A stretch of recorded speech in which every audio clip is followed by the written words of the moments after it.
Hello and welcome to the Times of India. You're watching Global Pulse with me, Neha Khanna. Our big focus tonight. It's a country whose very raison d'etre is to attack India, both in terms of verbal threats and through export of terrorism. Its army generals would cease to have a purpose for their existence if they stopped raising the spectre of war with India. Little wonder then that Pakistan Army Chief, self-styled Field Marshal Asim Munir has, as is his wont, issued yet another nuclear threat against India. He has also threatened the international community, saying if his country faced an existential threat in a future war with India, Pakistan would take down half the world with it. While this nuclear blackmail neither scares nor surprises India, if anything, it's amusing. What makes this particular threat different from the rest is this. It was made from American soil, a supposedly friendly nation, or so we thought. Let's tell you what happened. At a black tie event in Florida, Asim Munir said, and I quote, "We are a nuclear nation. If we think we are going down, we'll take half the world down with us." Munir also warned of destroying any infrastructure that India builds on the Indus Water River, which could impede water flow to Pakistan, saying his country has no dearth of missiles. He said, "We will wait for India to build a dam, and when it does so, we will destroy it with 10 missiles. The Indus River is not the Indians' family property." During this highly inflammatory speech, Munir also described India as a shiny Mercedes and Pakistan as a dumb truck. This was pretty much the only thing he got right. Munir drew this analogy, saying, India is a shining Mercedes coming on a highway like a Ferrari, but we are a dumb truck full of gravel. If the truck hits the car, who's going to be the loser? This is the very first time that nuclear threats have been delivered from US soil against a third country. These obnoxious remarks were made by Asim Munir during a gathering of people of Pakistani origin in Florida's Tampa. India has ripped apart the Pakistan Army's Jihadi general over his threats, issuing a scathing condemnation.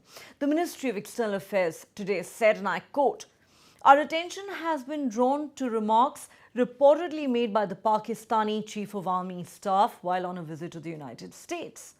Nuclear sabre-rattling is Pakistan's stock in trade. The international community can draw its own conclusions on the irresponsibility inherent in such remarks, which also reinforce the well-held doubts about the integrity of nuclear command and control in a state where the military is hand in glove with terrorist groups." Significantly, India has also stated, "It's also regrettable that these remarks should have been made from the soil of a friendly third country," and added that New Delhi has already made it clear it will not give in to nuclear blackmail. The statement concludes by saying, "We will continue to take all steps necessary to safeguard our national security." This was the Pakistan Army Chief's second visit to the United States in 2 months. On the 18th of June, he was invited to a White House luncheon with President Donald Trump. Munir was then quick to nominate Trump for a Nobel Peace Prize, as he gave the latter credit for his supposed peacemaking efforts and brokering a ceasefire between India and Pakistan during Operation Synindur in May this year, a claim categorically and repeatedly rejected by India. While it doesn't surprise anyone that Pakistan's army chief should engage in nuclear blackmail or issue threats to India, it's really par for the course now. The question we need to ask is, just what emboldened him to make such threats from the United States of America? The answer lies in the growing tensions between India and the United States under Donald Trump, a president who seems hell-bent on ruining the crucial relationship between the world's largest and oldest democracies, as he continues to act out of pique. Not only has Trump been waging a trade war against India by imposing 50% tariffs labelled as punishment for buying Russian oil, The US president in recent days has spared no opportunity to hurl insults at India, even calling it a dead economy. The language used by him to target India has been downright intemperate, offensive and belittling, something he hasn't done even vis-a-vis adversary China. But Trump didn't stop there. He has been working overtime to woo Pakistan in order to needle India. As we said, Trump hosted a lunch for Asim Munir at the White House. American generals have described Pakistan as a phenomenal partner in the fight against terrorism and invited Asim Munir to a farewell event for a top military commander over the weekend. Most in India and many elsewhere believe Trump's nasty tantrums have nothing to do with trade or Russian oil and everything to do with his personal vendetta and imagined slights over being denied credit by India for the ceasefire between India and Pakistan. Credit that he has been seeking desperately and cantankerously, like a toddler throwing a hissy fit at being denied candy. The result? Donald Trump has plunged the India-US relationship to its lowest point in decades while undoing painstakingly made progress by both sides. And while Trump can continue with his dalliance with terror state Pakistan and his verbal and trade-linked onslaughts on India, the question he needs to answer is this. For a man who claims to be a peacemaker and is hankering for a Nobel Peace Prize, how on earth can he allow the Pakistan Army chief to use the US soil to launch nuclear threats to India and the international community? Is this acceptable to the leader of the free world? Meanwhile, over the weekend, India's Air Force chief categorically stated that India shot down 5 Pakistani fighter jets and 1 other military aircraft during Operation Synindur, India's military operation against Pakistan in May this year. Air Chief Marshal AP Singh said most of the Pakistani aircraft were downed by India's Russian-made S-400 surface-to-air missile system, which he described as a game-changer. He added this is the largest ever recorded surface-to-air kill and that India's airstrikes also hit a few F-16 fighters that were parked in hangars at 2 air bases in southeastern Pakistan. Remember, F-16s are US-made fighter jets. While the Air Force Chief's statement has been welcomed by everyone in India, the question some have asked is whether these details of the losses inflicted on Pakistan should have been revealed by India 3 months ago, when, along with the military conflict, a fierce war of narratives was also underway between the 2 nuclear-armed neighbours. At the time, we saw many in the Western media run with the Pakistani version of events, severely distorting facts and presenting completely biased and misleading reportage. If I can just sum it up, what we were able to get there at least 2 command and control centers in like Murid and Chaklala that I have shown you one of the pictures. At least 6 radars, some of them big, some of them small. 2 SAGW system that is in Lahore and Okara. Then, of course, runway at Sargodha and Rahimia Khan. 3 hangars that we attacked. One was, of course, Sukur, the UAV hangar, the Bholari hangar of AEWNC, and Jacobabad, the F-16 hangar. And we have indication of at least 1 AEWNC in that AEWC hangar, and a few F-16s which were under maintenance there. Apart from these, the SAGW systems, mostly from, I'm talking about fighter aircraft are from S-400. We have at least 5 fighters confirmed kills and 1 large aircraft, which could be either an Elint aircraft or an AEWNC aircraft, which was taken on at a distance of about 300 kilometers. This is the actually largest ever recorded surface-to-air kill that we can talk about. I will not have time to explain the 4 quadrants, but the non-kinetic quadrant is something which you can start today. And the next war, which we are looking at, it may happen soon, and we have to prepare accordingly, as already been brought out by Director, that in this we have to fight this battle together. This non-kinetic has to be fought together. So what are the deductions? That As far as whole of nation approach will be there for the next war, it is not the military alone which will be fighting. Second one is narrative management system. So narrative management system is something which we realize in a big way because victory is in mind. It's always in mind. If you ask to a Pakistani whether you lost or won, you say, my chief has become Field Marshal, we must have won only, that's why he's become Field Marshal. So what I'm saying that this is how you can influence the population. So it is the domestic population, it is the adversaries population, and it is the neutral population. कुछ लोग हैं जो भारत के का विकास जितनी तेजी के साथ हो रहा है उन्हें रास नहीं आ रहा है, उन्हें अच्छा नहीं लग रहा है। सबके बास तो हम हैं, भारत कैसे इतनी तेजी के साथ बढ़ रहा है। और बहुतों के द्वारा यह कोशिश की जा रही है कुछ ऐसा किया जाए ताकि भारत में भारतवासियों के हाथों से जो चीजें तैयार होती हैं वह दुनिया के देशों में जाएं तो उन देशों में बनने वाली चीजों से वह महंगी हो जाएं, ताकि भारत की धरती पर भारतवासियों के हाथों से बनी हुई चीजें जब महंगी हो जाएंगी तो दुनिया के दोस्त को लोग उसे नहीं खरीदेंगे। यह कोशिश की जा रही है। लेकिन बहनों भाइयों, भारत जितनी तेजी के साथ आगे बढ़ रहा है, मैं पूरे विश्वास के साथ कहता हूं कि भारत को अब दुनिया की कोई ताकत विश्व की एक बड़ी शक्ति बनने से रोक नहीं सकती है।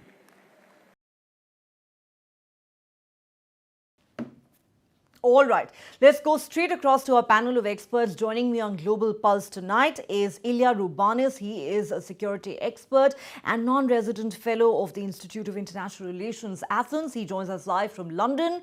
Ambassador S.D. Munir is also with us, former Special Envoy of India and former Member Executive Council at the IDSA. Thank you so much, gentlemen, for joining me. Ilya Rubanis, let me begin with you. As I said at the start of the show, it doesn't surprise India anymore that Pakistan's Jihadi army chief regularly issues nuclear threats to India. This time, of course, he's also threatened to take down half the world with him.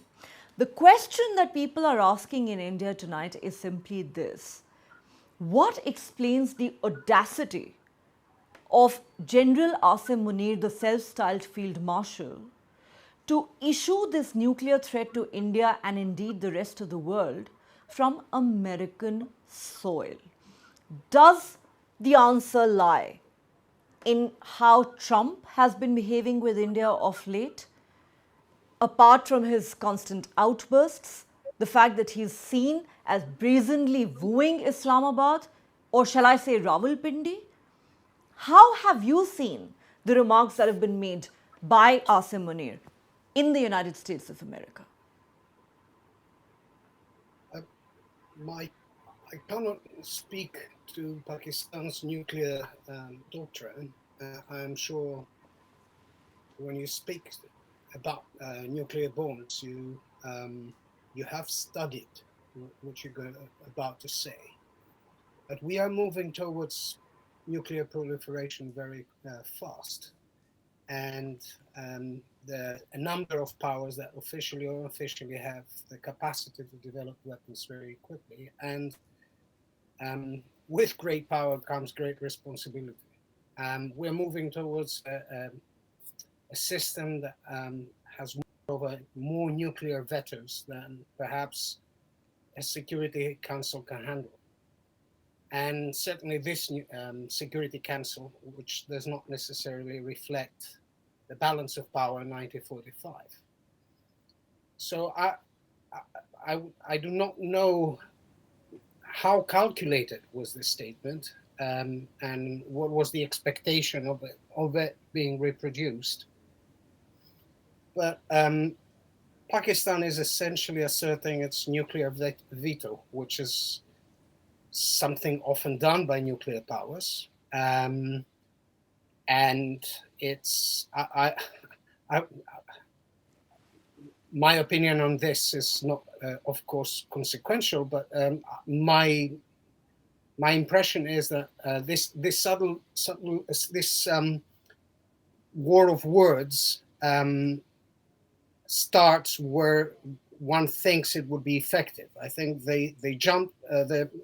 Islamabad jumped on an opportunity to get the mic on this and talk with effect, and the words were the statement was reproduced, and it did have an effect of some sorts, domestic or international. Well, it's hard to say at the moment, but it's certainly not constructive at the moment, because the first priority when two nuclear powers come to standoff is de-escalation, and this is certainly not helpful. It's certainly not helping, and I can tell you what else is not helping, Mr. Rubanis. What's also not helping is that the leader of the free world seems to have emboldened Pakistan in recent weeks. Of course, Asim Munir threatened to take down not just India but half of the world. During a future war with India, he threatened to destroy Indian dams with missiles, and then he drew this bizarre analogy of India being a shiny Mercedes vis-a-vis Pakistan being a dumb truck. And I can tell you that in India, there's unanimity that that is pretty much the only thing that the general got right, the description of the two countries there. But let me now take this to Ambassador S.D. Muni. Ambassador Muni, I've just mentioned some of the obnoxious remarks made by Asim Munir. India's response is nuclear saber-rattling is Pakistan's stock in trade. Pakistan's military is hand in glove with the terrorists, and this is further evidence of that. And it is regrettable that remarks were made from a friendly country. So I ask you, as I asked Ilya Rubanis earlier, sir, while nobody is surprised that Asim Munir has chosen to issue yet another nuclear threat to India, what we find absolutely appalling is that he chose to do this from the United States of America.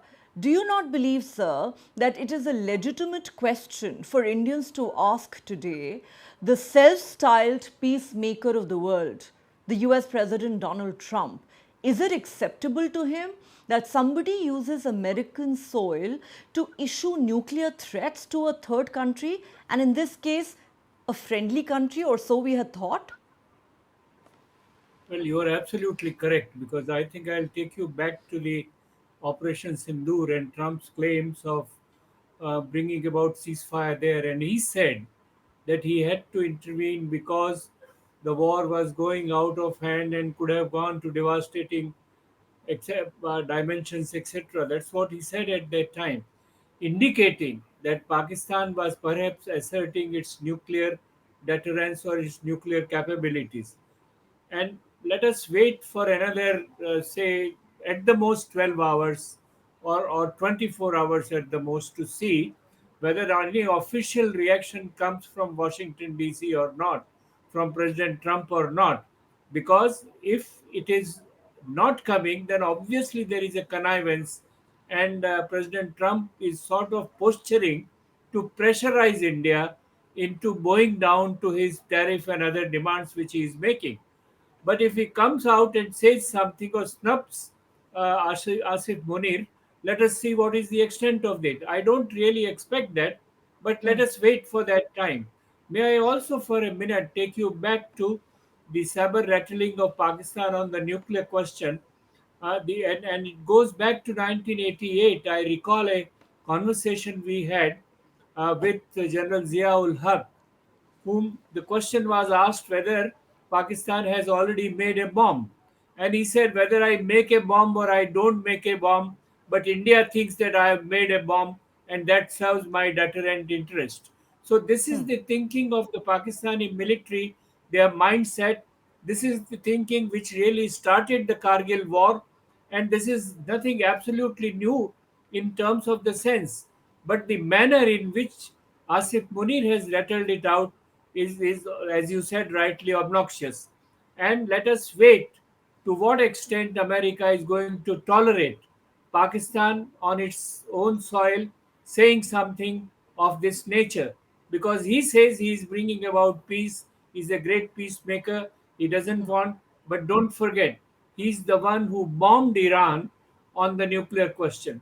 So there are several aspects of the American posture on third countries' nuclear capabilities and third countries' nuclear threats.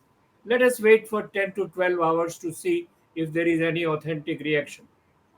Let's see if that reaction does come. But, it has to be said that America's hypocrisy on a lot of issues, including nuclear proliferation, has been astounding over the years. Iran, even threatening to have a nuclear program, invites American bombs into that country. Pakistan not only developing but proliferating nuclear energy around the world and sharing it with rogue nations such as North Korea seems to be perfectly acceptable to Uncle Sam, because we've not seen any consequences for Pakistan for any of that nuclear proliferation over the years. If anything, Pakistan seems to only get rewarded every single time. So let me take this to Ilya Rubanis. Ilya Rubanis, the sheer hypocrisy of it. At the outset, you expressed your concern about nuclear proliferation, and I appreciate that concern. But how do you explain the American double standards on this? Bombing Iran to ensure that its nuclear program never even takes off, and rewarding Pakistan, a country that is known to have a track record of not just exporting terrorism to India and to other parts of the world. Let's not forget where Osama bin Laden, the architect of 9/11, was found hiding for years, but also proliferating, nuclear energy to other rogue nations such as North Korea. My point is, how is it okay for Donald Trump to, on the one hand, call himself peacemaker and to want credit for the ceasefire between India and Pakistan, a narrative India roundly rejects, and then hankering for a Nobel Peace Prize, and at the same time, not just wooing a terror state like Pakistan to needle India, but allowing nuclear threats to be issued against a third country from its soil? Doesn't Ambassador Munir have a point when he says that either the Trump administration issues a strong condemnation of Asim Munir's remarks over the next 12 to 24 hours, or we will be forced to believe that there is acquiescence at the very least, there is tacit support to these remarks? I think, going back to what the ambassador said, the real question is not whether, if the United States is no longer a leader of, as you said, the free world, but it is in a world, it is more transactional in its approach. The question is whether we're seeing a new system in which the only solid reality is that we have we see the world as a series of bilateral relations with a short-term approach and not a systemic approach. And there is, in fact, no game player, no playmaker of how this system works. If that is the case, we live this year in a much more dangerous world than we lived last year. And I share the hope with the ambassador that we'll hear something to the effect that it is expected that people do not use the nuclear threat idly. There are two serious things I would like to point out here and what the statement entail. One is that you can do a lot of damage with a truck, even if you're facing an expensive car. That is a statement of substance that we should follow.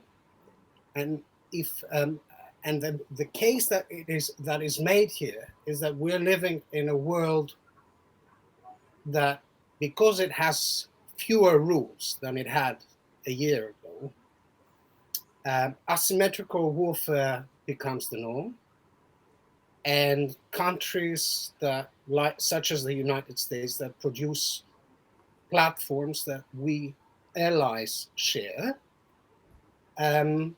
we can no longer, we have to trust that there is a set of rules going with these platforms. And this is an important point.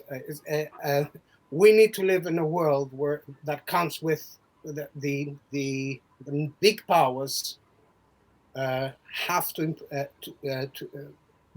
provide not only security but also rule making. So this is one important point. And if it's not asserted, there are consequences. The second is that I am certain that India is regarded as a valuable ally in the Pacific, and this did not change over the last 24 hours. We have seen, for example, that when there were sanctions and secondary sanctions against European allies against Iran, going back on the JCPOA agreement, the first Trump administration cut out an exception for India's Jabhar port. I mean, threatened secondary sanctions on France and Germany, but not on India. And that shows that even the first Trump administration took the Indian alliance very, very seriously. But the second Trump administration has taken a sledgehammer to the India-US relationship. Most believe that it has reached its lowest point in decades since Bill Clinton imposed sanctions in 1998 after India's nuclear tests. Yes, I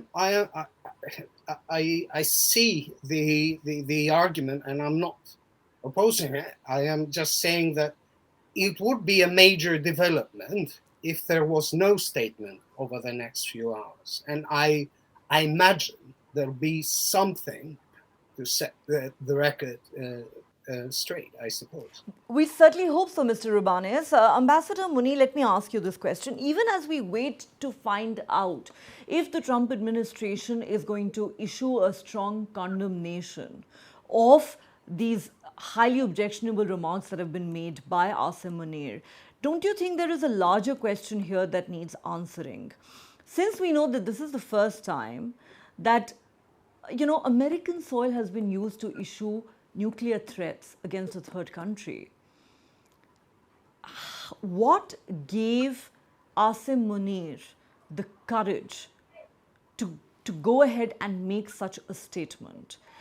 There are many today who are saying that it is Donald Trump's actions of the last several weeks that have emboldened the terror state of Pakistan to be able to make such statements, believing that it will get away with it. It, in a sense, panders to Trump's fantasy that he prevented a nuclear war between the two countries in the month of May this year. And if you look at the language that Donald Trump has been using against India, apart from the fact that he's imposed punishing tariffs on us, hurling insult after insult against India, and at the same time courting or flirting with Pakistan, even hosting Asim Munir at a lunch at the White House. Do you believe at the end of the day, the buck does stop to a large extent with Donald Trump? He has brought things to such a pass. Well, there are a couple of dimensions to this whole issue. It is possible that President Donald Trump has some material vested interests in exploiting Pakistan's resources or Pakistan's location in one way or the other. That could be one. But one thing is very clear, that the whole question of putting 50% tariffs on India is referred to the Russian oil purchases, and other countries doing the same have not been affected. Therefore, Russian oil purchases doesn't seem to be the real issue. The real issue, to my mind, is the inflated ego of President Trump being hurt, and that is being hurt on two counts. One, I'm told there are a lot of social media in US which are propagating this story that Jaishankar took a nationalist position while talking to the administration officials, that neither on the tariffs or nor on any other issue, uh, defense technologies and all that, India would bow down to the US bullying. Secondly, Prime Minister Modi has refused to accept or give credit to Trump on his so called ceasefire claims. And we are not the one like Pakistanis are proposing Trump for Nobel Understood. Prize on the Peace. And this is something which has, as I said, the inflated ego of President Trump has been hurt. So, what he's trying to do is to settle his score to satisfy his own ego. And most of these actions, like inviting Asif Munir for lunch in White House, or now again calling him for serious discussions and perhaps emboldening him to make this kind of a statement, is more of a posturing by the US to put pressure on India to bow down to whatever their unreasonable demands are. I mean, that is how I look at the whole issue. I don't find much substance in the stated position of the United States so far as 50% tariffs are being imposed on India. And if we go behind the skin, we find that there is something else than what is being said. And that is all Okay. we have to understand. So I still see this as a process of posturing on the side of the Americans. Well, I think one thing we can all agree on is that President Trump seems to have acted out of pique. His actions seem to be motivated by personal vendetta. The entire saga of imposing punishing tariffs on India seems to have nothing to do with either trade or Russian oil. Too bad India did not give him credit for the ceasefire between India and Pakistan, and too bad India refuses to nominate him for a Nobel Peace Prize. But before I let the two of you go, very quick responses from both of you to what India's Air Force chief said over the weekend, that that India shot down 6 Pakistani aircraft during Operation Sindoor.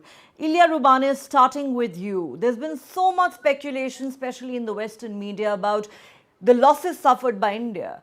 Today, our Air Force chief has come out and said we shot down 6 of their aircraft.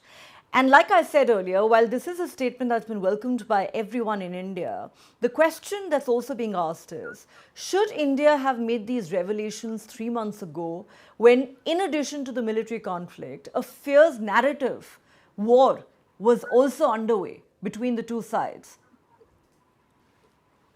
You ask me, or First Right. to Ilya So, sir, and then I'll come to you, Ambassador. okay. right.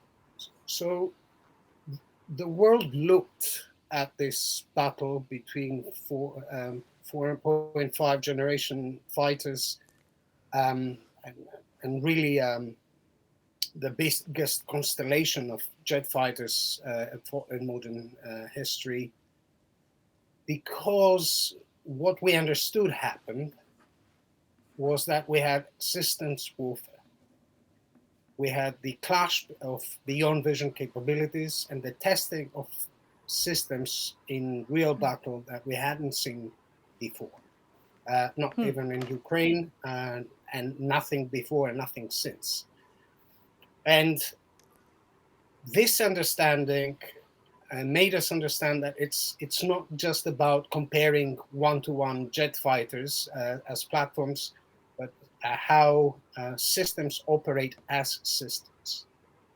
And this has challenged Air Force analyst thinking dramatically. And I know a number of NATO member states are looking into this with intense interest, irrespectively of how the position you take. And it is true and accepted in NATO practice that communication is part of the battle. It is a matter of perception. And in Okay. this standoff of strategic communication, there is little doubt that the Pakistani narrative of what happened did gain traction, not least because experienced pilots and aviation analysts analyzing what was happening could see evidence, visual evidence, backing up statements. Now, to the extent that this is not the whole story, that there's a surface to a missile story that the rest of the world missed, when it comes to a written statement backed up with visual evidence, I am sure the rest of the world will take very close notice, because this has profound effect on not only on Indian strategy, but in global strategy on how we view military procurement, how we view beyond vision capability systems, how we see this is not just Okay. about India and Pakistan. Okay, I take your point, and the world must take note.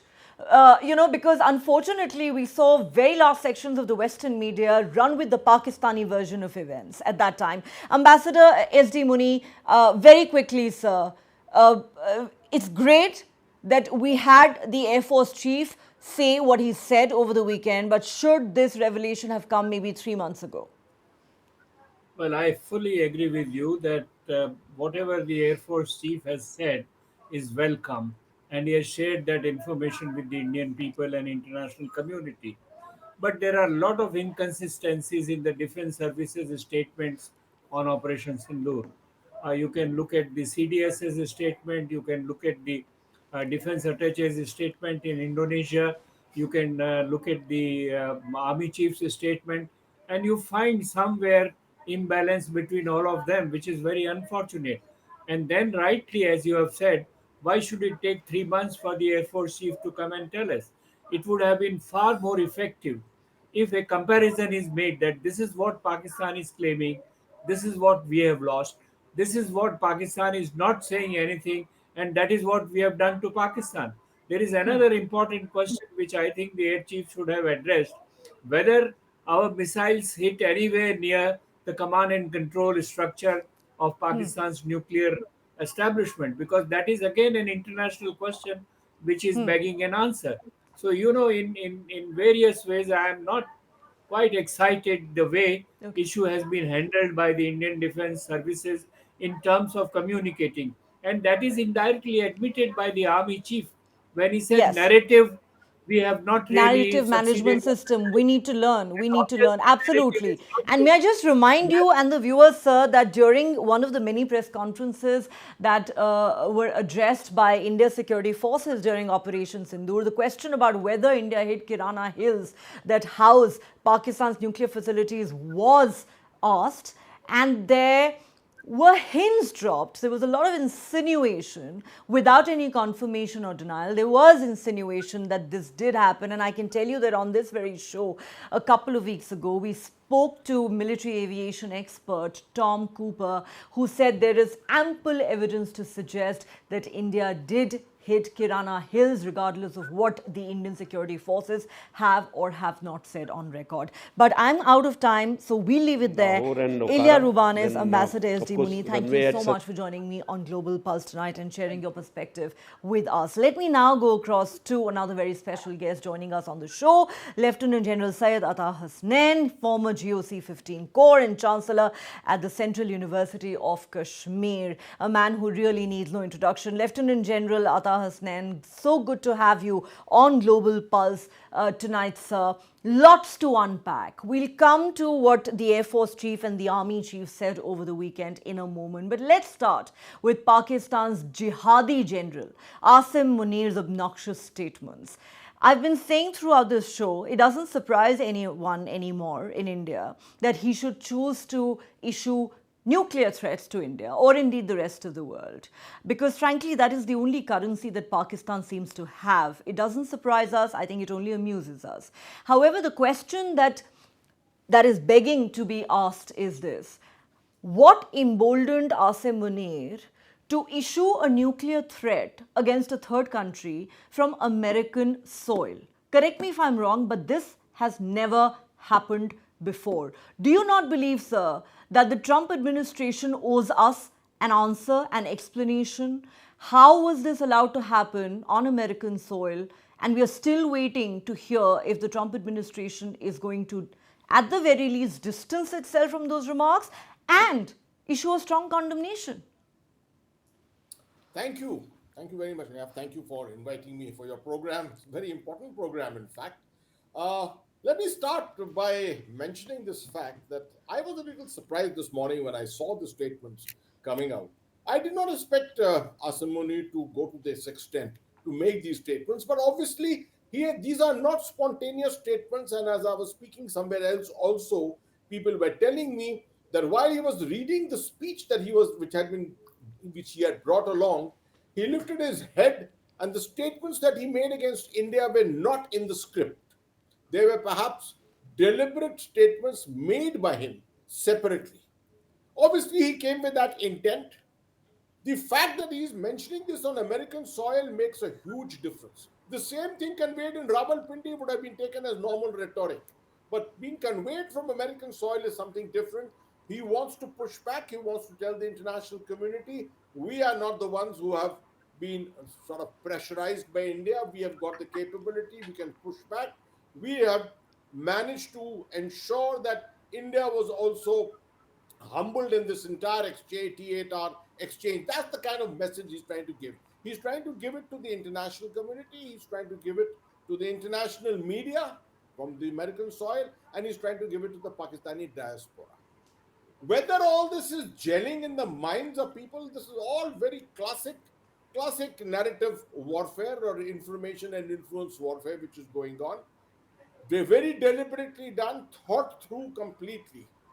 But the only thing that we are left to wonder is what is he going to achieve by this at the end of it? Does he think that he can equate with India? Can the Pakistan armed forces equate with India? At least they'd love to imagine, they'd love to think that they are on equal terms with India. But there are so many things which are unequal otherwise. What about Pakistan's overall technological capability? What is Pakistan's economic capability? Is comprehensive national power? Jihadism is not going to get them victories in war tomorrow. So there are many things on which you can push back and you can explain to the international media. But my only response at the end to those who are saying that we need to very strongly respond to this is the fact that you need not necessarily wrestle with those in the mud, because it's only going to sully us unnecessarily. We are a strong nation, a credible nation. Our credibility has not been dented in any way. Our ethics are much higher, at a much higher plane. Everything is going for us. We need to make strong statements once in a while. And I think a single statement, something from the MEA has already come out, which is quite an acceptable statement. But I just want to remind our viewers about one thing. Back in 2002, the then Army Chief General Padmanabhan, and I just brought this out from ChatGPT just now, when India was threatened during the time of Parakram by the possibility of a nuclear threat against us, he said this: should any nuclear weapon be used against India, Indian forces, Indian assets at sea, India's economic, human, or other targets, the perpetrator of that particular outrage shall be punished so severely that their continuation thereafter in any form of fray or fight will be doubtful. In fact, he virtually used the term saying that Pakistan will be vaporized. We don't have to go about trying to push back on every statement which is being made by Asim Munir. He's going to make many more statements. I agree. Thing just to tell you, we are a strong nation. We will continue maintaining our asymmetry against Pakistan for years to come. Well, I agree. Pakistan is delusional. It's fantasizing about vaporizing India and half the world. The only thing that Asim Munir got right in that speech is when he described India as a shiny Mercedes and his country as a dump truck full of gravel. But, I come back to the Donald Trump question, sir, that I put to you and the other panelists earlier. Do you believe, sir, that it is Donald Trump's actions of recent weeks and dalliance with Pakistan, coupled with his repeated insults hurled at India, that have emboldened Asim Munir to make the kind of statement that he did on American soil. Of course, we've seen Donald Trump not only impose punishing tariffs on India, he has been feting Asim Munir. He was treated as a state guest at a White House luncheon just 2 months ago. Over the weekend, he made his second visit to the United States, this time at a farewell event for the US CENTCOM commander.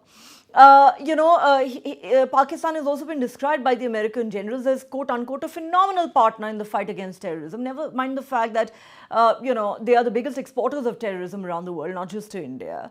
At the end of the day, sir, is it the flirtation between Donald Trump and Pakistan that has made this possible today? Yes, and yeah, first of all, let me say that I think India needs to remind the United States and the Trump administration of the tweet which Mr. Trump made on the 1st of January 2018. When the first thing in the year 2018, he mentioned Pakistan. And he said $30 billion have been spent by us on this nation. For what? To only create more and more terrorists and terrorism around the world. That was the perception of Donald Trump in 2018 too. We need to push back on that and mention this aspect regularly. To come back to your question, my readings this morning and later during the day seem to go to the understanding that there is no evidence to say there is anything official in terms of a tandem understanding between the United States leadership and the Pakistani deep state leadership on this particular issue, that this has been instigated and brought to a focus together. But there is no doubt that Asim Munir, as you said, has probably been emboldened.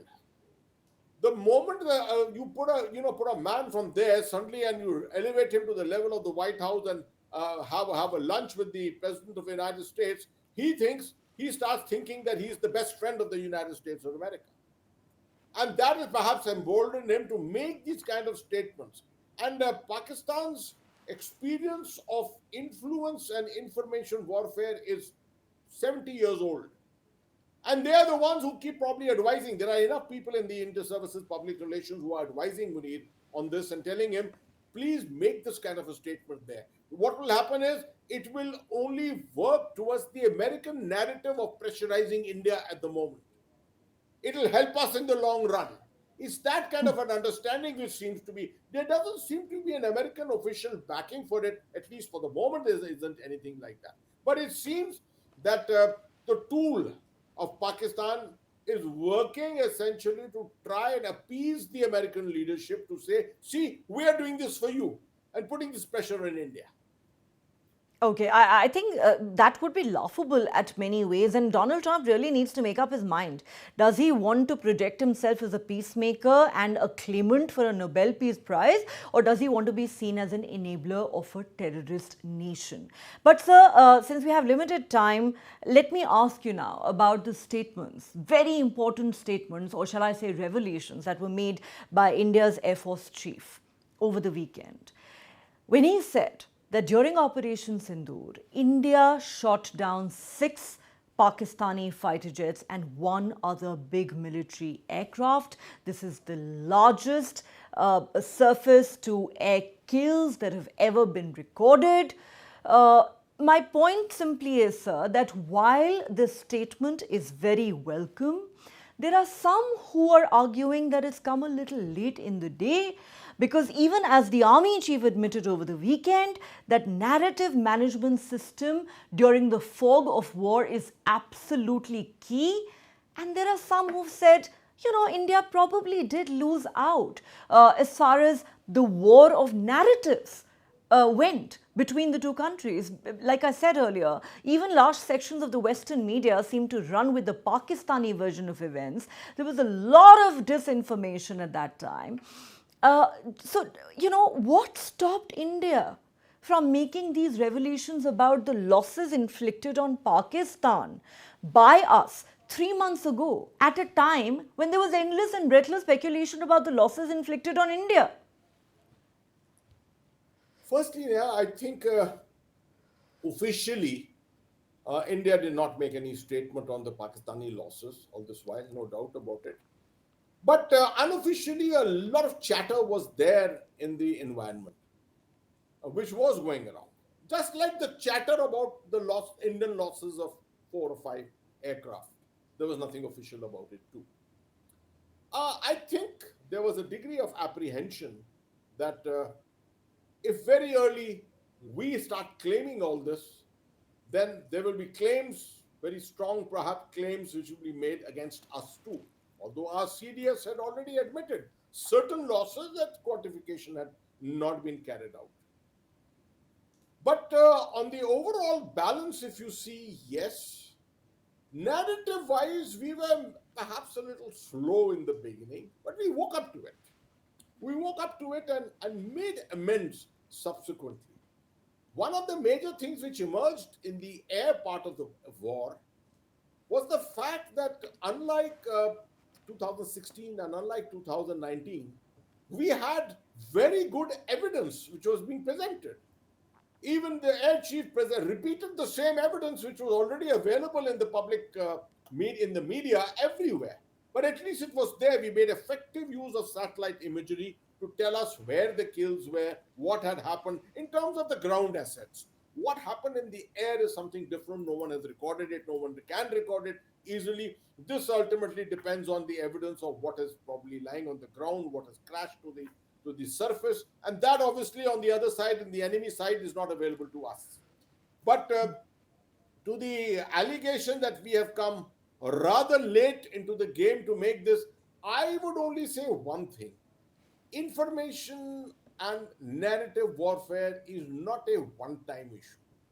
It is something which carries on. And I'm glad that the air chief has come on board to make this statement, even though some are saying that he's come late. It needs to be done, and he probably will have to come a couple of times more with more and more evidence and more technology attached to that evidence to substantiate our claims. It's not a one-time claim which is going to end at this stage. We are still, sort of analyzing and discussing issues of 2019 when a MiG-21 Bison was dropped. Since even the technologies of that are being discussed till today.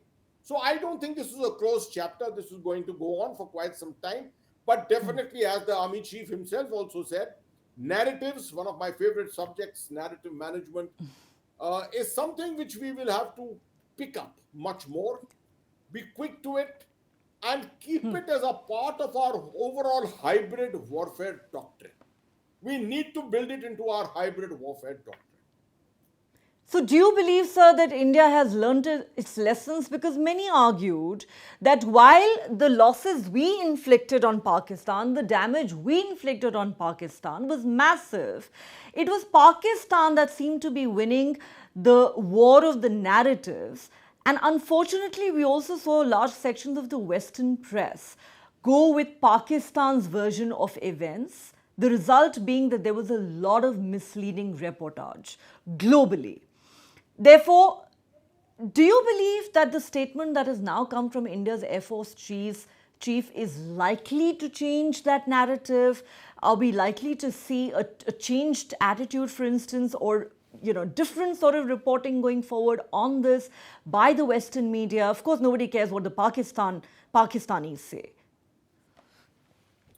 To come to the second part of your question first, to perceive that a 45-minute, 1-hour press conference, media statements given out by the Indian Air Force chief is going to change perception in the West all of a sudden would be a figment of imagination. No, it is not going to happen. That is why I spoke about continuity. Narrative warfare has to be played on a basis of continuity. This will have to be spoken by different voices, by different people, and not on Indian soil alone. This must be spoken in all institutes of aviation across the world.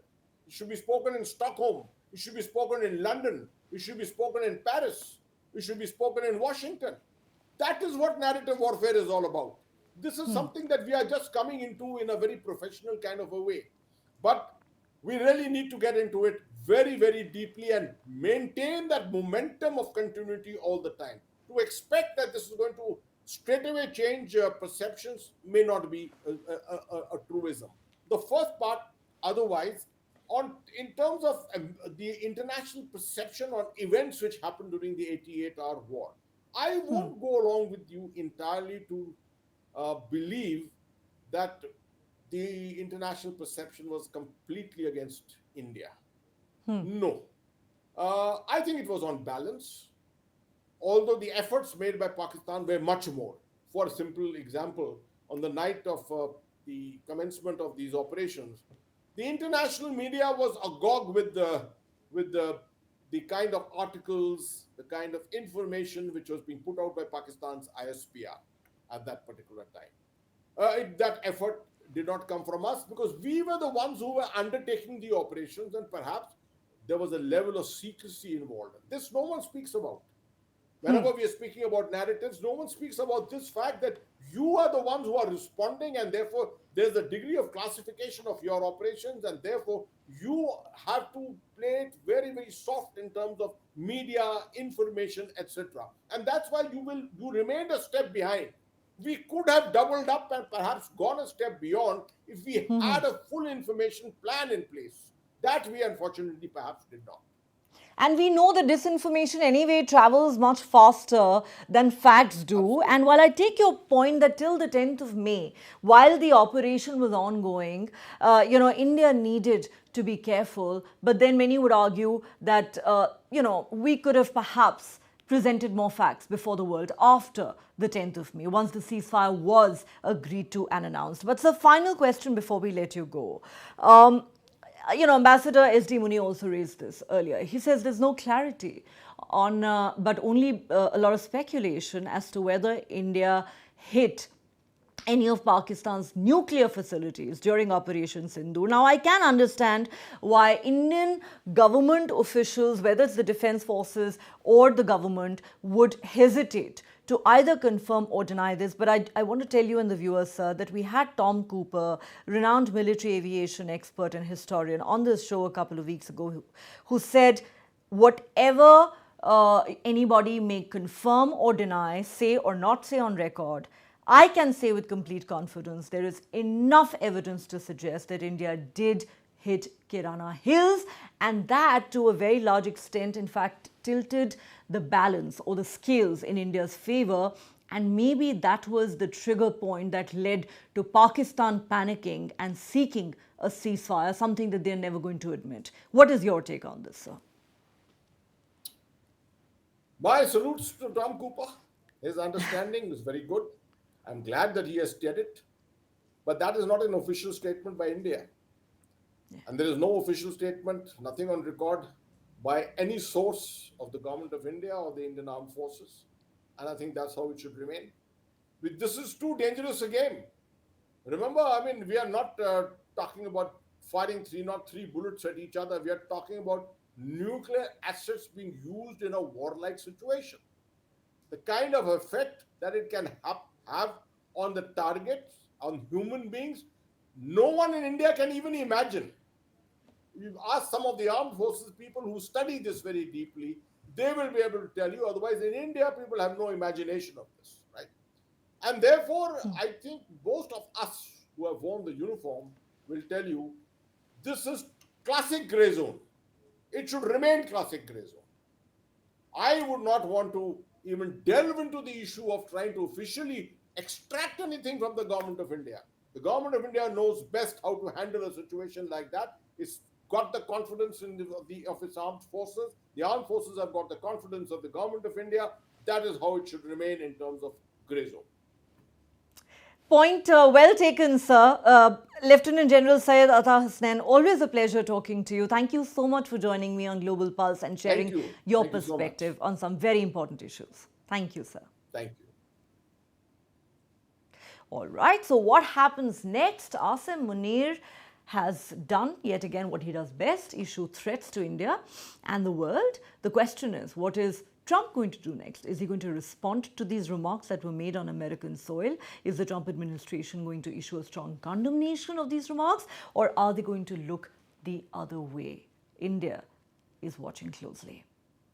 Thanks very much for joining me on Global Pulse tonight. This is me, Neha Khanna, signing off.